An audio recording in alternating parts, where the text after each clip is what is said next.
जे शाह जो है, जो आईसीसी के प्रेसिडेंट है, उनका हेड ऑफिस भी बिल्कुल पास है।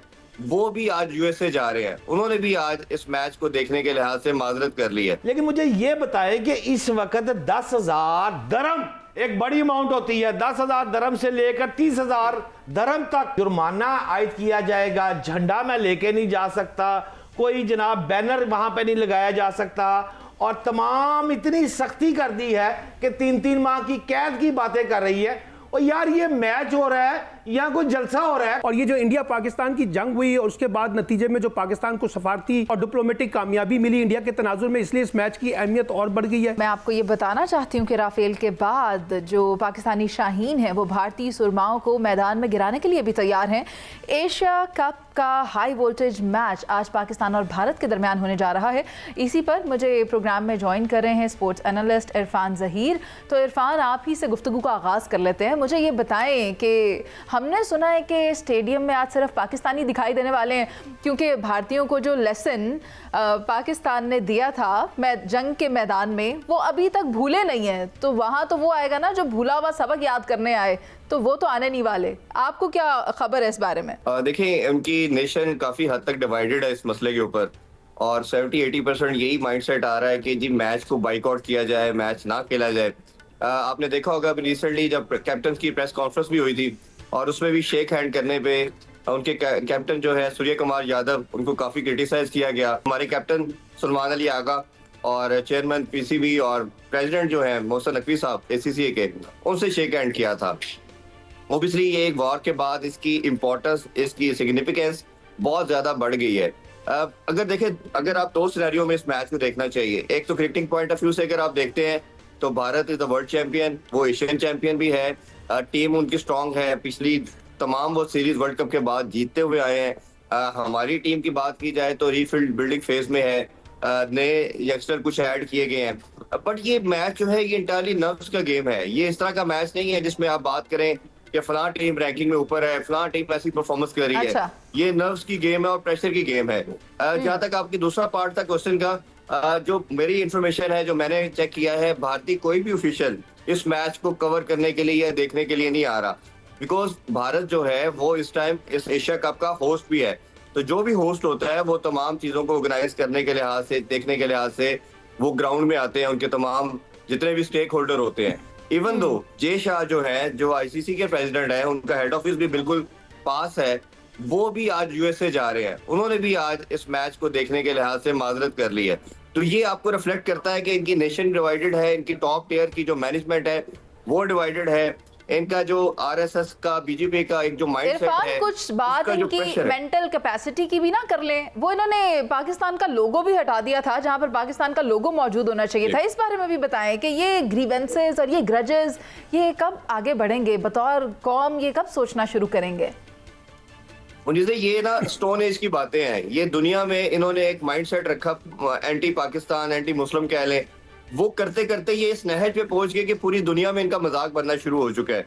जिस तरह वॉर में इनका मजाक बना, अभी बनना शुरू हो गया। आप ये देखें कि जब चेयरमैन पीसीबी और जो प्रेसिडेंट मोहसिन नकवी साहब, इन्होंने जब बांग्लादेश में कंडक्ट करनी थी मीटिंग, जिसमें तमाम एशियन क्रिकेट काउंसिल के मेंबरान ने उन्होंने पार्टिसिपेट करना था, तो इन्होंने पूरा जोर लगाया किसी तरह वो मीटिंग ना हो और तमाम जो हेड हैं वो पार्टिसिपेट ना करें। आप ये देखिए कि तमाम ने पार्टिसिपेट किया और इनको भी इवेंचुअली फिर वर्चुअल मीटिंग में आना पड़ा। ये मुझे ये जितनी मर्जी बात कर लें, ये जितनी मर्जी डिस्कशन कर लें कि पाकिस्तान को गिराना है, एंड ऑफ द गेम जो है ना वो पैसे की है। अगर आपका इतना ही माइंडसेट था, और आपकी जो गवर्नमेंट ने अभी रिसेंटली एक लॉ ही कहना चाहिए कि इन्होंने कहा जी कि आप जितने मल्टीनेशनल किस्म के इवेंट होंगे उसमें पाकिस्तान के साथ खेल सकते हैं, बट ये है कि बायलैटरल कोई भी सीरीज नहीं होगी, ना हम उनकी कंट्री में जाएंगे या अब इस पे हम क्या कह सकते हैं? शहजाद हुसैन भट्ट साहब, आप मुझे बताएं, मैच चल रहा है तो आपको क्या लगता है किस टीम का पलड़ा ज्यादा भारी हो सकता है? देखें जी मुनीज़ मोइन, पहले के मैच जैसे भाई ने अभी भी बात की कि उनकी टीम जो है वो थोड़ी सी बेहतर है, उनकी आबादी बहुत ज़्यादा है, उनके पास बंदे बहुत ज़्यादा हैं, टैलेंट फिर निकल आता है, और हमारे यहाँ थोड़ा सा प्रॉब्लम आ जाता है। लेकिन मैं एक बात बता दूं, जंग हो या मैच हो, मोराल बड़ा अहम होता है। इस वक्त जो पाकिस्तान का मोराल है वो बहुत अहम है। लेकिन इसके साथ साथ मैं आपसे ही इरफान साहब ये भी पूछना चाहूंगा, अभी आपने एक फिक्रा बड़ा ज़बरदस्त कहा है कि जी भारत इसका होस्ट है और होस्ट के साथ जो उनकी नेशन है वो डिवाइड हुई हुई है। ये नेशन तो डिवाइड हो गई, मैं मान लेता हूं, लेकिन मुझे ये बताएं कि इस वक्त 10,000 दरम एक बड़ी अमाउंट होती है, 10,000 दरम से लेकर 30,000 दरम तक जुर्माना आयद किया जाएगा। झंडा मैं लेके नहीं जा सकता, कोई जनाब बैनर वहां पे नहीं लगाया जा सकता, और तमाम इतनी सख्ती कर दी है कि 3-3 माह की कैद की बातें कर रही है। और यार ये मैच हो रहा है या कोई जलसा हो रहा है, कहानी क्या, जरा मुझे थोड़ी सी ये भी बताएं। देखिए, ये यूएई की लॉ जो है ना वो बड़ी स्ट्रिक्ट है। ये इम्प्लीकेशन पहले इतनी ज्यादा नहीं थी, बट अब ग्रेजुअली लास्ट 2-3 ईयर से ज्यादा आनी शुरू हुई है। जब से आपको याद होगा अफगानिस्तान के केस, जब पाकिस्तान मैच जीता था शारजाह में, जिसमें नसीम शाह ने 2 छक्के लगाए थे, उसके बाद अफगानिस्तानी फैंस ने, आपने देखा होगा कि पाकिस्तानी फैन को मारा और काफी ज्यादा उन्होंने तोड़ फोड़ भी की। जो स्टेडियम की सीट्स थी उनको भी तोड़ा, इमलाक को नुकसान पहुंचाया। तो उसके बाद इनकी यूएई की जो गवर्नमेंट है उन्होंने बड़े स्ट्रिक्ट किस्म के लॉ लेके आए। और कंसिडरिंग दिस फैक्ट कि पाकिस्तान इंडिया की जो वॉर की कंटेंशन चल रही है, जो सूरत हाल चल रही है, इसमें कहीं ना कहीं ये पॉसिबिलिटी उनको नजर आ रही है, फोर्स ही कर रहे हैं कि अगर कोई टीम एक जीतती है या हारती है तो उसके बाद ऐसा कोई अनफॉर्चुनेट इंसिडेंट ना हो जाए जिसके बाद हमें इस तरह की इम्प्लीकेशन करनी पड़े। तो वो पहले ही प्रिकॉशनरी मेजर के तौर पे इस तरह के रूल एंड रेगुलेशन लेके आ रहे हैं, लॉ लेके आ रहे हैं, ताकि सारों के लिए डेटरेंस पैदा की जाए।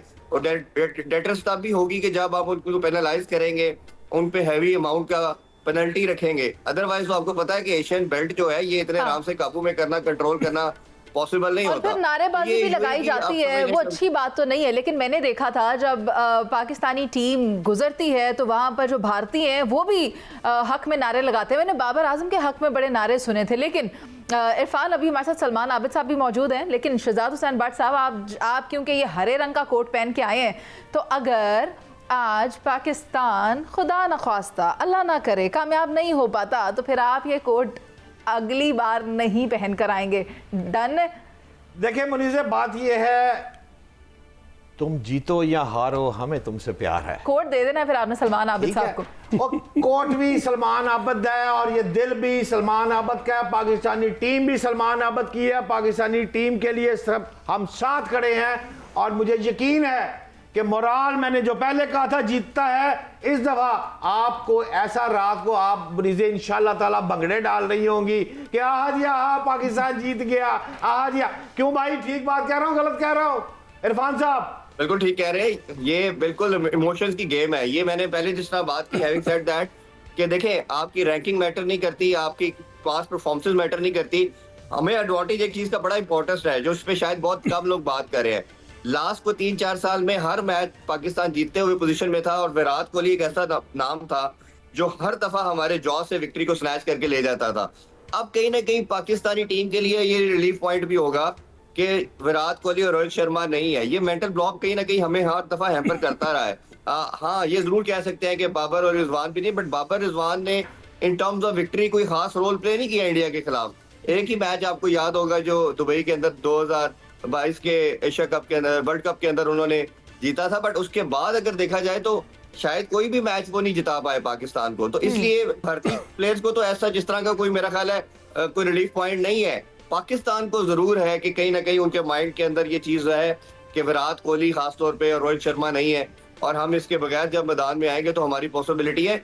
और ये मैं बार बार एक ही चीज कह रहा हूँ कि पाकिस्तानी टीम का जो पैशन है ना जी, ये ऐसे सिनेरियो के अंदर जब इनको कोई रेट नहीं करता, जब ये कहीं स्टैंड नहीं कर रहे होते, तब ये चौके छक्के अच्छे मारते हैं। अच्छा, तब ये परफॉर्म कर लेते हैं। लेकिन इरफान, फिर अगेन आई वुड से कता कलामी की माजत, सलमान आबिद साहब बड़ा क्रिटिकल एनालिसिस दे रहे थे प्रोग्राम शुरू होने से पहले। मुझे कह रहे थे कि टीम की अगर मैं बात करूं ना तो इंडिया की टीम स्ट्रांग है। और अब मैं जानना चाहती हूँ, इनका बयान बदला तो नहीं कोई? सलमान आबिद साहब क्या कहते हैं? नहीं, मेरा बयान की तायद तो खुद इरफान साहब ने भी कह दी है कि इस वक्त अगर हम टीम का कंपैरिजन करें तो इंडिया बहरहाल एक बड़ी टीम है, इसको अंडरमाइन ना करें, एक बात। लेकिन साथ साथ जो बड़ी इंपॉर्टेंट बात इमोशंस की है, उसके साथ साथ एक लफ्ज़ और इस्तेमाल करना चाहिए, वो है साइकोलॉजिकल वॉर। साइकोलॉजिकल वॉर, देखिए जो T20 क्रिकेट है ना, इसमें बुनियादी तौर पे एक साइकोलॉजिकल वॉर होती है।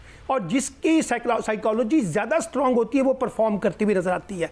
अब ये टीमें पाकिस्तान की और हिंदुस्तान का क्योंकि हमेशा से एक बड़ा मैच होता है, हमेशा से दोनों मुल्कों के लोगों को बड़ी तवक्कुआत होती हैं, और ये जो इंडिया पाकिस्तान की जंग हुई और उसके बाद नतीजे में जो पाकिस्तान को सफारती और डिप्लोमेटिक कामयाबी मिली इंडिया के तनाजुर में, इसलिए इस मैच की अहमियत और बढ़ गई है। और जैसे आपने खुद कहा कि बड़ा जिसे कहते हैं हाई वोल्टेज मैच है, तो मैं ये समझता हूं कि आज के दिन जो टीम ज्यादा साइकोलॉजिकली अपने आप को स्ट्रांग रखेगी और किसी दबाव में नहीं आएगी कि इंडिया एक बड़ी टीम है, तो पाकिस्तान उसका एडवांटेज उठा सकता है। अगर पाकिस्तान खेलेगा इस कॉन्टेक्स्ट के अंदर कि जी हिंदुस्तान एक बड़ी टीम है और उसको हराना बहुत मुश्किल है, तो फिर इसका मतलब है साइकोलॉजिकल बर्तरी जो है वो इंडिया की तरफ जाएगी। और मैं तो मेरी ख्वाहिश है कि पाकिस्तान आज परफॉर्म करे, पाकिस्तान ये मैच जीते, ताकि जो तसलसल चला आ रहा है हिंदुस्तान के ऊपर एक जवाबी वॉर का, उनको दबाव में लाने का, तो हम क्रिकेट के अंदर भी हिंदुस्तान के ऊपर एक बड़ी बर्तरी सलमान आबिद साहब, यूं तो भारत का रकबा भी बड़ा था, भारत के पास तो अफवाज थी, लेकिन जज्बा कम था। यहाँ बात सारी जज्बे की है। इरफान, आप हमारे साथ मौजूद थे, बहुत शुक्रिया आपका। मार्का हक के बाद पाकिस्तान और भारत का ये पहली बार आमना सामना हो रहा है, और ये सिर्फ एक क्रिकेट मैच नहीं है, बल्कि जो शायकीन क्रिकेट है ना, वो भी इसमें मुकम्मल तौर पर इन्वॉल्व होते हैं। बॉर्डर के इस पार, बॉर्डर के उस पार, दोनों तरफ नारेबाजी हो रही होती है, लेकिन देखेंगे ये कि फतह आखिर किसका मुकद्दर होती है, इसका फैसला भी हो ही जाएगा। अभी प्रोग्राम का वक्त खत्म हो गया, मुझे आपसे इजाजत चाहिए। अल्लाह ने के बाद।